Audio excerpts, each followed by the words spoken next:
welcome back to Bacon. Also, welcome back to Cinderella Phenomenon, Rumpel's Route, going into Chapter 4. Oh boy. You waited, but the children didn't come, did they? They promised they'd be back today. We even crossed Pinkies. Promises are futile, dearest heart. But I've told you before and I'll tell you again, people are selfish creatures. They will always put their own well-being before others. No one does anything selflessly. To put your trust in someone is weakness, Lucette. Even those that make promises will only keep them if it benefits them. And you, my sweet, were obviously not beneficial to those children. Wow, number one. And number two, oftentimes, whatever her mother's memories are associated to the love interest that she's with. Basically, you know, any man with a sword you can't trust, like in Karma's, stuff like that, or the dancing lessons and rods, etc. So in this case, it's learning how to trust someone's intentions, which you can't do with Rumpel.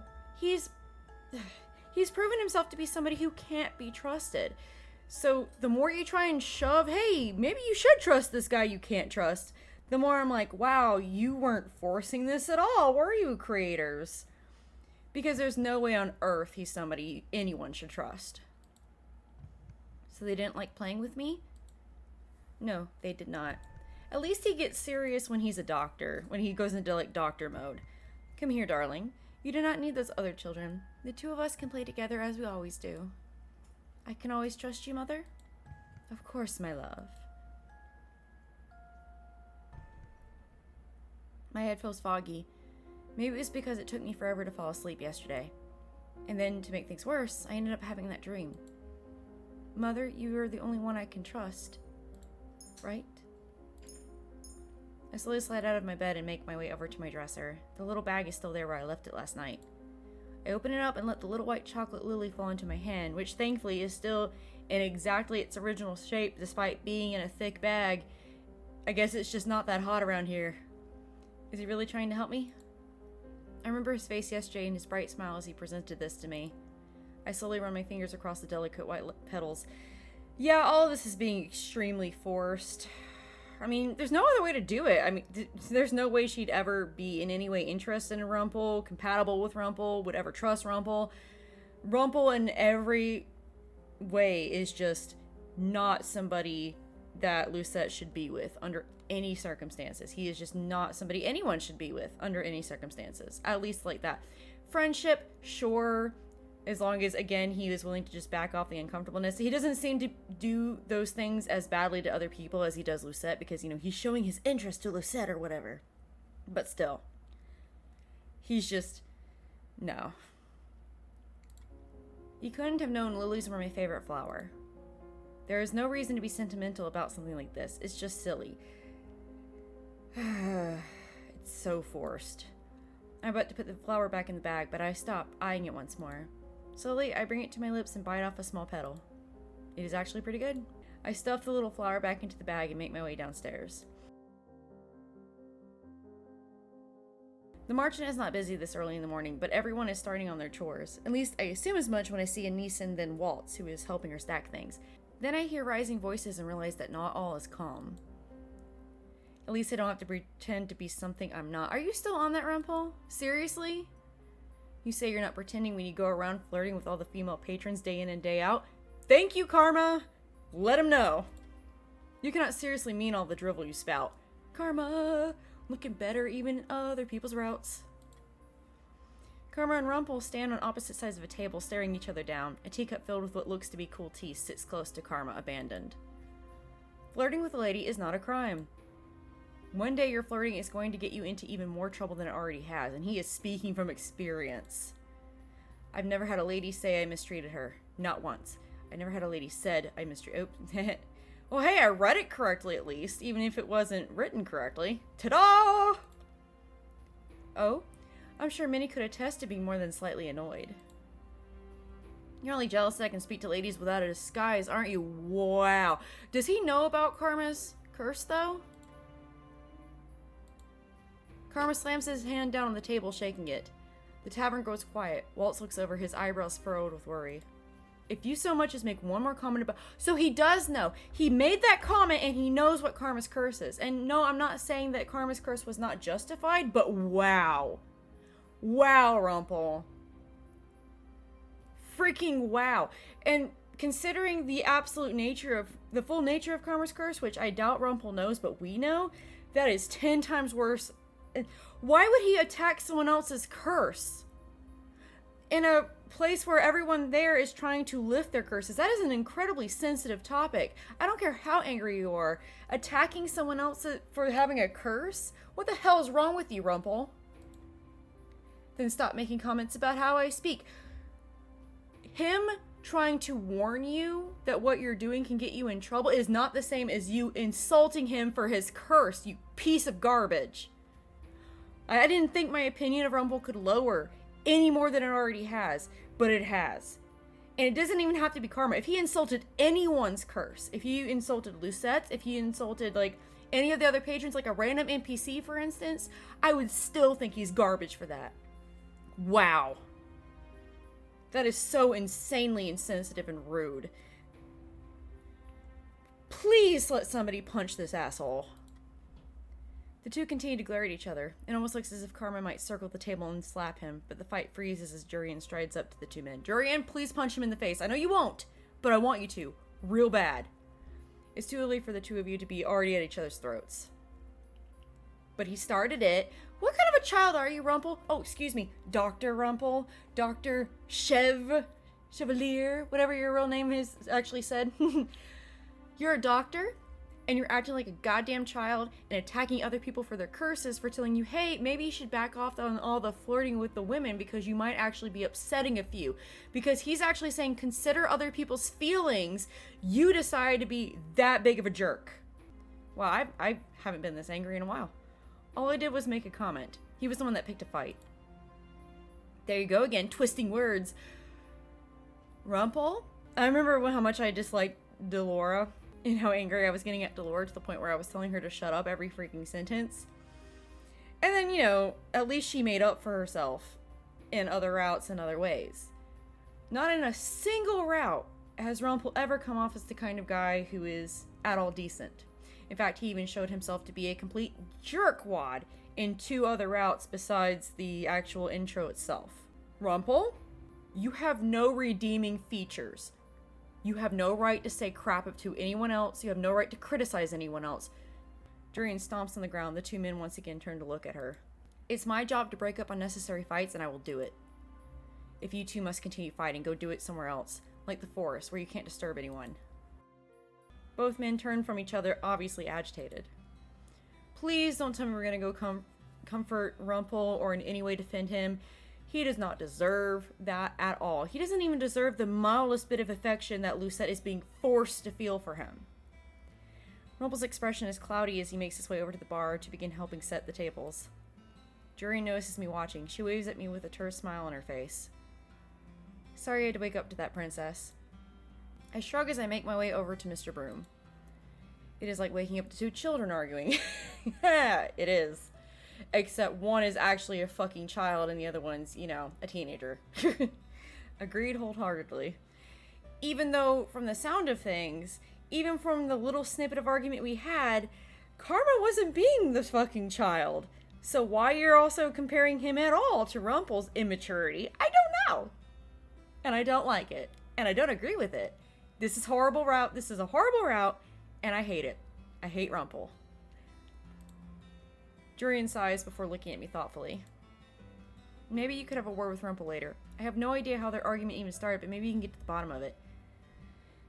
Obviously, it started when Rumpel just couldn't take any criticism and then decided to attack someone's curse, which is so incredibly personal.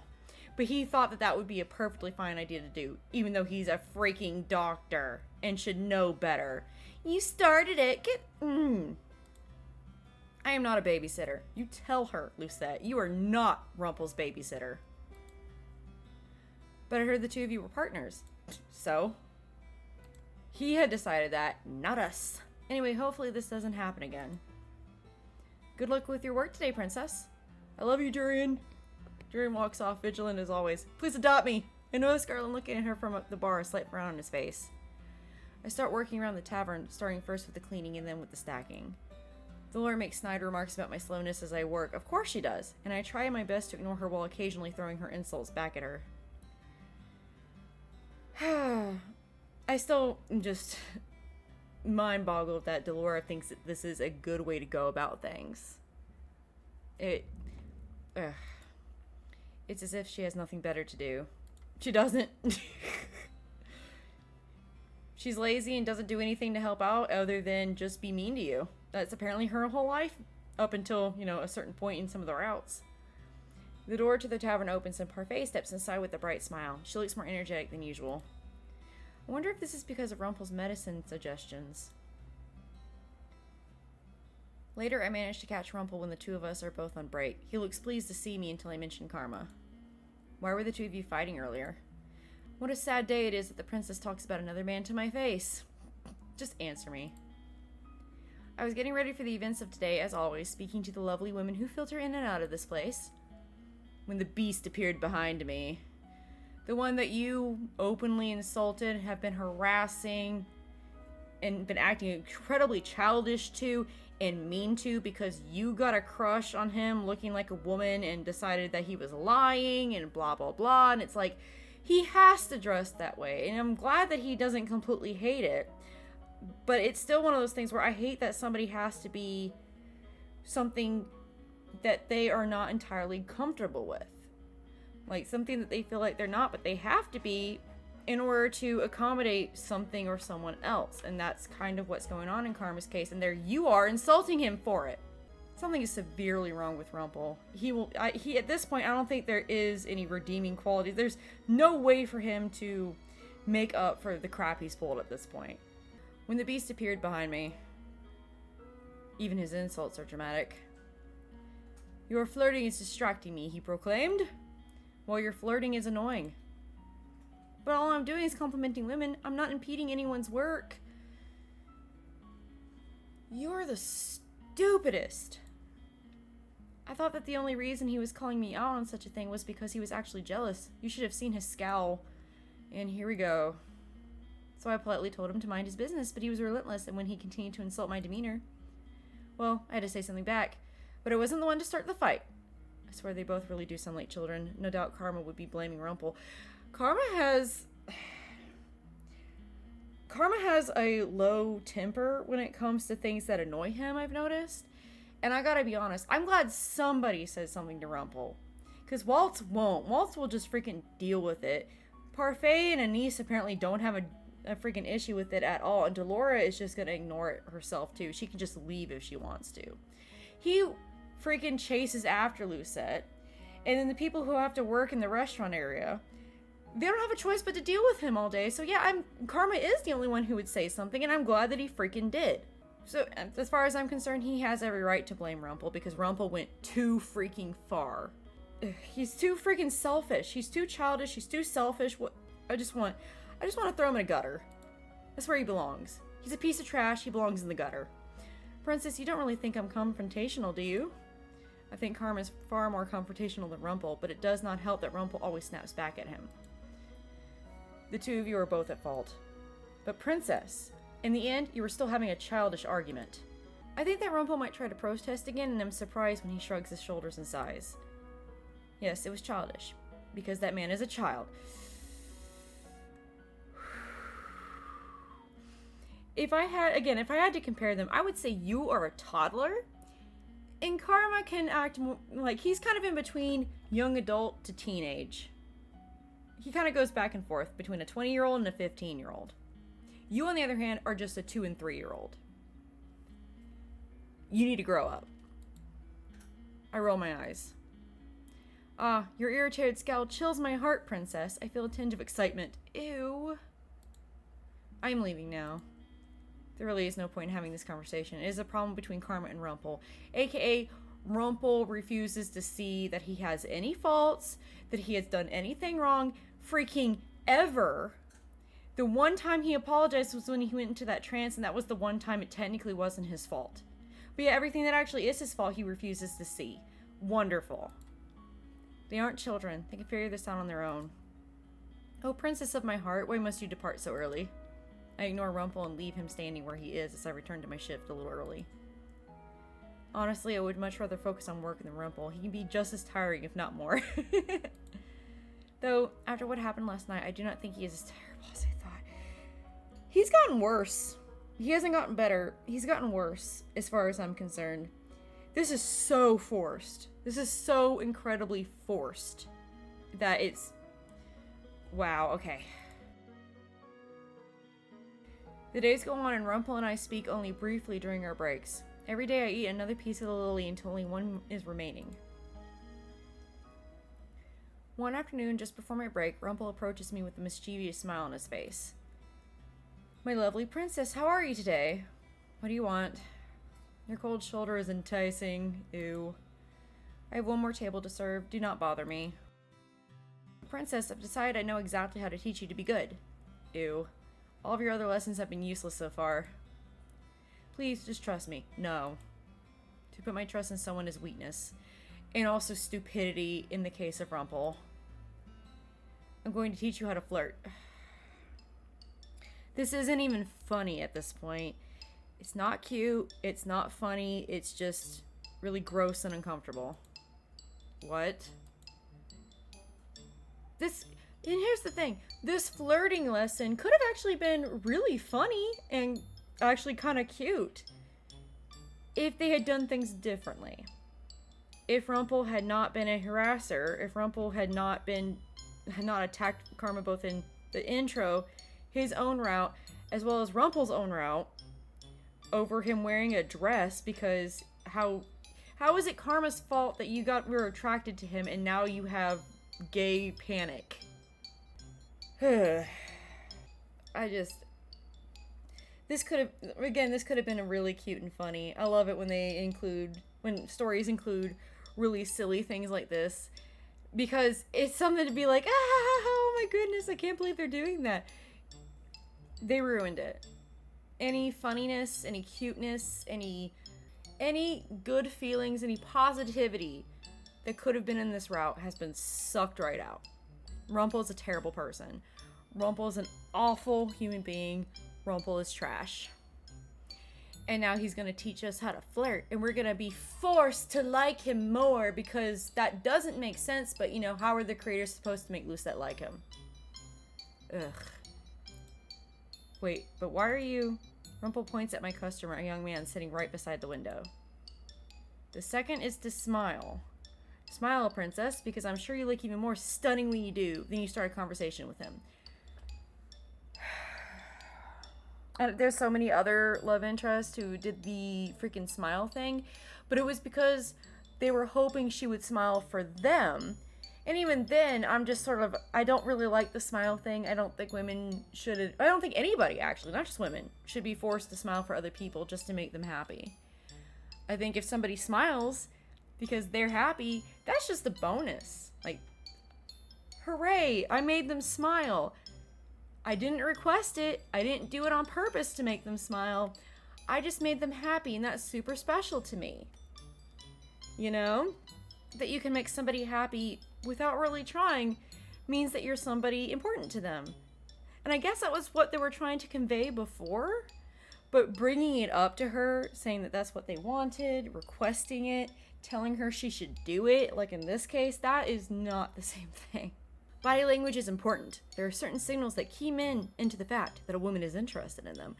Why do we want to make men interested in Lucette?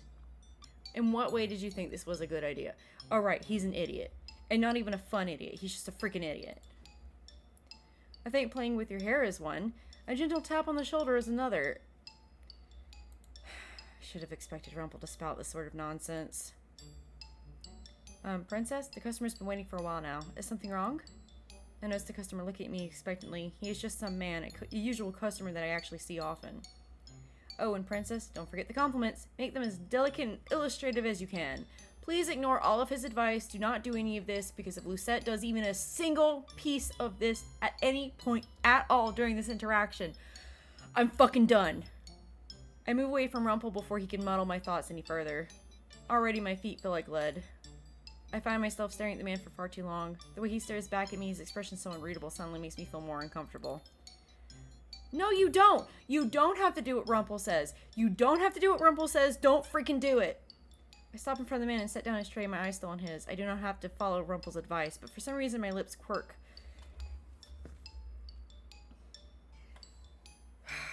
I'm not.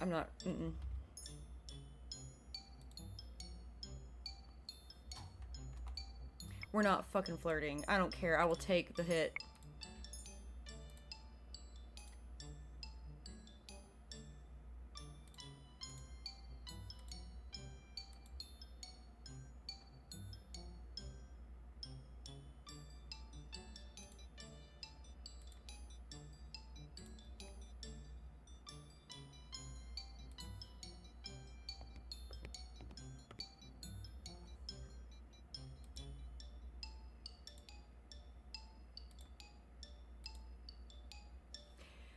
She is fully justified in being this angry because I'm that angry. Like I couldn't even read. I was so angry that she was even considering it. That it even was attempted. I ignore everyone's gazes as I make my way as quickly as I possibly can up the stairs into my room. There, I collapse on my bed and lay there with my arms outstretched. I don't see a crystal. They wanted her to flirt. That pisses me off so much. Why would I have ever even thought of taking Rumpel's advice? They wanted her to at least consider flirting. They wanted her to flirt. What is wrong with you? If I get the bad ending in this route, I do not care. We are not playing by those kind of rules. Not at all. Hours go by and eventually I realize that it is time to help Anise with the night chores. Now I'm helping her restock some of the bottles that Waltz and Karma brought back from town. I hope Anise does not mention what happened earlier today. I slip out of bed and head down to the main area of the tavern. Still no crystal. They wanted her to flirt. They wanted her to attempt to flirt. The creators wanted her to take Rumpel's piece of crap advice and flirt. They thought that was appropriate. The creators thought it would be appropriate. I can't. I freaking can't. Why does anyone like Rumpel? Why does anyone like this route? Why did the creators think this was a good idea? Why did they think this was appropriate? The room is mostly quiet by the time I go downstairs. Parfait and Delora are talking to each other at a table. Carmen passes me by as I walk downstairs. He looks exhausted and oddly frustrated. Well, I would be too. I'm frustrated right now. I make my way over to Anise, who is already putting bottles on the shelves. Oh, Princess, are you okay now? I am fine. Now what did you need me to do? Anise explains how restocking works. She shows me the labels on the shelves and explains that the empty spots are where the new bottles go. It is not a hard job, and one I can easily do without thinking too hard. For a while, the only sounds that can be heard in the marchand are the bottles clinking against each other. Underneath that is the murmuring between Parfait and Delora. I have no idea what they are talking about, but they look serious, so it must be something important. So Princess, can I ask what life was like at the palace? Right. She cannot remember working in the palace before. I don't mean to pry, I was just trying to make conversation. I would rather not. Oh, okay. Eventually, Parfait and Delora stand from their seats and move to another room to continue their conversation. Anise breaks the silence again. The tavern is nice when it's quiet like this, isn't it? You can hear the sounds outside if you open a window. My hands move stiffly, placing bottles on shelves by label. All I want to do is get the work done and then return to my room. It was like this at the old place that I used to work. I was hired by a rich family to be their maid. Their mansion was a beautiful place. And if you can hear barking in the background, that's because my roommate's dogs are protesting that they had to go back into her bedroom while I was recording. You could hear the crickets if you were by the windows on the bottom floor. It seems like her memory has been twisted by my curse, so she cannot remember working at the palace. All she remembers is working for a rich family.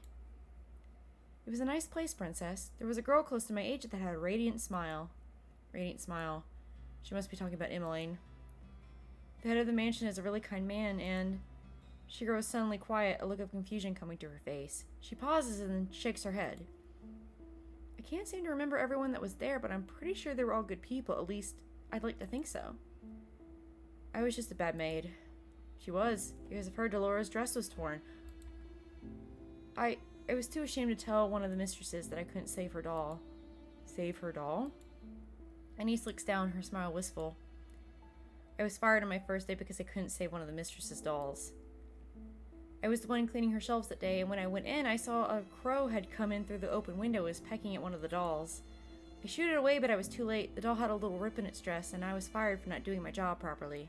Aww. Why can't you be a love interest? I like Anise.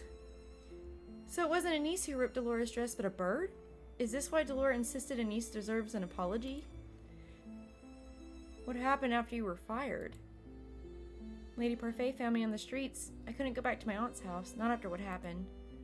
She never liked me anyway. Aw, Anise. Anise's face clouds briefly with sorrow, but the expression is short-lived. Why couldn't it have been her route, and then Rumpel could have been like the side character in her route? I would have dated Anise. She's such a cute little waifu. I can never forget the day I met Lady Parfait. I told her I would be able to help her and anyone else that got sick. That I can even do all the cooking since I've been making meals for my father since I was a young girl. I begged her to take me in, and she did. I owe Lady Parfait a lot. Why didn't you go back to your father after you were fired? My father passed away a while ago. My mother died giving birth to me. My father was an herbalist, and he taught me a lot while he was still with me. So before Rumpel came in, I helped Lady Parfait with herbal remedies. So we have no one. That's what I thought, but now I have everyone here. The merchant is my family now. Family. Princess, we're all happy to have you here too. You really help out around the merchant, and I can tell Rumpel's happy to have you as a partner. No one cares about Rumpel's opinion or feelings, for he does not care about anyone else's. So I don't know why you're such an angel towards that jerk. Oh, because she's an angel in general. Anise! The memory of what happened today slowly seeps back into my mind. I cannot help the irritation bubbling up inside of me. I know he's a little overwhelming, but I'm pretty sure Rumpel's really trying to help you, just like he's helping Lady Parfait. It is not the same thing at all. The two of us continue working until Anise makes another wistful comment. The place I worked before this. It felt like there was warmth in that gigantic home, but it was stifled. That place isn't warm at all. I speak the words without even meaning to. Anise looks up at me curiously. The king suddenly started speaking to me when Mother died, but it was never enough. He didn't start speaking to you when Mother died. He even said in the intro, and it was actually brought up during the last route, that he ignored you for like 3 solid years until he came up with his new family, and then it was him demanding that you accept the new family. That all you wanted was for him to come up and talk to you, give you a hug, be a father once your mother had died. Before that, he was cold and distant, and even now he favors his new wife and children over me. I think what happened was they changed up the story as they were making the routes, and they didn't think or chose not to on purpose change the intro. It was kind of like there's another game that I play that's called the Arcana, where at first they didn't change the intro. Even as they were adding new routes and new people and changing up the character stories and stuff like that, in order to accommodate the new routes, they changed the characters' routes first, and then went back and changed the intro to make sense with all the routes. I think it's something similar to that, except this time they decided not to update the intro to make sense to the routes or to update the other routes, because that is a lot of work, and I understand why they probably wouldn't want to do that. But I'm starting to wonder if that was what was going on. Was that the intro was made first, and then they didn't go back to refer to the intro for certain things, or they needed things to be changed to make sense in the route, and they just figured, well, hopefully no one remembers. Or, again, maybe they themselves just forgot and didn't think about it. There were people, but they all wore fake smiles, and my father, he was the worst of all. I may as well have never existed to him. Princess, I'm sorry. For what? You're talking about the palace, right? The king always seemed so nice. He put his kingdom before his children. Anise fidgets nervously. I'm sorry. Apologies are not going to change the past. Sometimes apologizing seems like all we can do when we can't change something that's already happened. I think about Anise who tried to save my doll and the way I fired her that day. Rumpel told me once that all I had to do was listen to people to sympathize with them. Could that also be true for finding out the truth? That's one of those few pieces of advice or things that Rumpel has said that I agree with, but a broken clock even can be right twice a day, so. All I can do to make up for what I did to her is, we're gonna actually stop there, I know there's probably not too much left in this chapter, but I've already been going on for a little while now. Thank you guys so much for joining me. I am Bacon, and this so far has been Cinderella Phenomenon, Rumpel's Route. And I hate it. Thanks, I hate it. Okay. If you like the video, feel free to like the video. If you like me, feel free to like, subscribe, comment, all that lovely stuff. And I will see you guys next time. Bye-bye.